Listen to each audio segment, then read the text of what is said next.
চোর সন্দেহে এক অটোরিকশা চালককে গাছের সাথে হাত পা বেঁধে নির্মম নির্যাতন চালিয়েছে একদল গ্রামবাসী। অথচ ভিডিও ফুটেজ বলছে অভিযুক্ত ব্যক্তি নিরপরাধ। ঘটনার নিন্দা জানিয়েছে স্থানীয় প্রতিনিধিরাও। প্রতিবাদে মানববন্ধনও হয়েছে। বিচার দাবি করেছেন ভুক্তভোগীর স্বজনরা। হয়েছে মামলা। মঞ্জু বিজয় চৌধুরীর রিপোর্ট, জানাচ্ছেন মোহাম্মদ সোহেল। গ্রামের নোংরা রাজনীতিকে স্থানীয়রা বলে থাকেন ভিলেজ পলিটিক্স। এবার সেই পলিটিক্সের শিকার হয়েছেন রাজন মিয়া নামক এক অটোরিকশা চালক। সন্ত্রাসীরা রাতে তার বাড়িতে হামলা চালিয়ে নারী ও শিশুদের উপর নির্যাতন চালায়। পরে রাজন মিয়াকে ধরে এনে গাছে বেঁধে জোর করে চুরির স্বীকারোক্তি আদায়ের চেষ্টা হয়। দেখুন আমার ঘর দুয়ার ভাঙ্গিয়া আমার বাচ্চা কাচ্চারে বই আমার বই দেখাইছে চুরি নামার আমি সিসি ক্যামেরা উঠে নেই যে চুরি করতে সালাম করে লোক তারা সিসি ক্যামেরা তারা পাইছে আমার স্বামী চুরি করে। শিয়া বাটার ও ভিটামিন ই সমৃদ্ধ lily glam beauty soap. Lily always beautiful. বাজারে যখন চুরি হয়েছে ফুটেজ দেখিয়া তারা চুর ধরছে, ধরিয়া এখানে চুরিয়ে শিকার করাইছে মায়ের ভিট করিয়া যে মুখের নাম কো এই দর্শন করি একটা এ শিকার করাইছে যে তুইও মুখের নাম কো রাজনের নাম কো।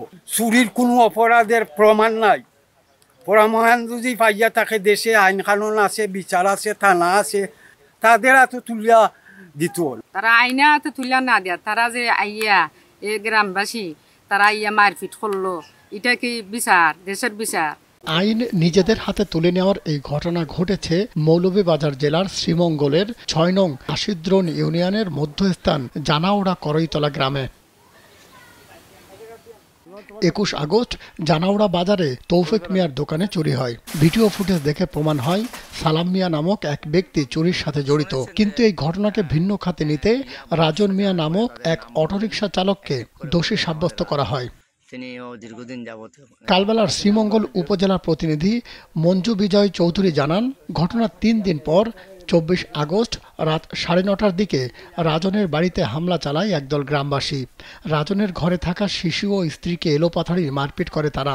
রাজনকে জোরপূর্বক ধরে নিয়ে শফিক মিয়ার বাড়িতে গাছের সাথে হাত পা মুখ বেঁধে প্রায় ৭ ঘন্টা নির্যাতন চালায়। সে সময় চুরির মিথ্যা স্বীকারোক্তি আদায়ের ব্যর্থ চেষ্টা করে তারা।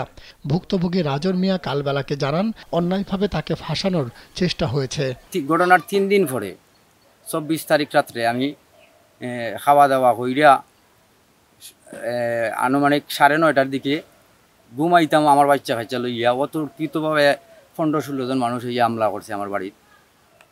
হামলা কইরা বাংচুর করছে, কইরা আমার জোরে এক পূর্ব জোরে ধইরা নিছে সুর অপবাদ দিয়া। তবে দোকান মালিক স্বীকার করেছেন, চুরির ভিডিওতে রাজনকে দেখা যায়নি। আমার এই দোকানের মালিক আমি নিজে। গত ২১ তারিখ ভোর রাতে ৫:৪৫ সময় আমার এই দোকানের তালা ভাঙ্গা এই ২ জন মানুষ চুরি করে। যে মেইন আসামি যে সালাম এ হয়েছিল যে ঠিক আছে যে সালাম যে তাই না আসলে সাথে রাজন মিয়া যে সে আসলে সাথে সে সাবল দিয়ে তালা ভাঙছে। এই নির্যাতনের প্রতিবাদে এলাকায় মানববন্ধন হয়েছে। ২৯ August Moulvibazar senior judicial magistrate আদালতে একটি মামলাও করা হয়। ইহে বালা সুরে এইভাবে বাইন্দা ফিটা কি উচিত তুইছে? হ্যাঁ, এবেসারা গোর দুয়ার কলতা খাইটিয়া খাটিলি শুই, এটা কি তারা পারে? সিসি ক্যামেরা যেই আমরা দেখছি সকালে, আপনার খালি সালাম আছে এখানে, আমার কোনো রাজন নাই এখানে। বিদা তারাই বান্দাইয়া ফিটাইছেন মারাইছেন, অন্য ধরনের নাম স্বীকারোক্তি করার লাগে। ঘটনায় ক্ষোভ প্রকাশ করেছেন স্থানীয় ইউনিয়ন পরিষদ চেয়ারম্যানও। রাজন নামে একটা ছেলেকে ধরে গাছের সাথে বেঁধে পিটানো হয়েছে। সে নাকি চুরের সাথে জড়িত ছিল। এখন সে চুরের সাথে জড়িত থাকলে তাকে আইনের আশ্রয় নেওয়া যেত বা পুলিশের কাছে দেওয়া হোক না, তাকে এভাবে যে অত্যাচার করছে বা যেভাবে মারা হয়েছে এটা আসলে ঠিক হয় নাই, বা আমাদের কাছে হামলা করতো আমরা দেখতে পারতাম। নিরপরাধ মানুষকে এভাবে গাছের সাথে বেঁধে নির্যাতনের ঘটনায় এলাকায় নিন্দার ঝড় বইছে। ছোট ছোট ভাইরা বললেন। মাহমুদ সোহেল, কালবেলা। আমাদের রাজন, তিনিও দীর্ঘদিন যাবত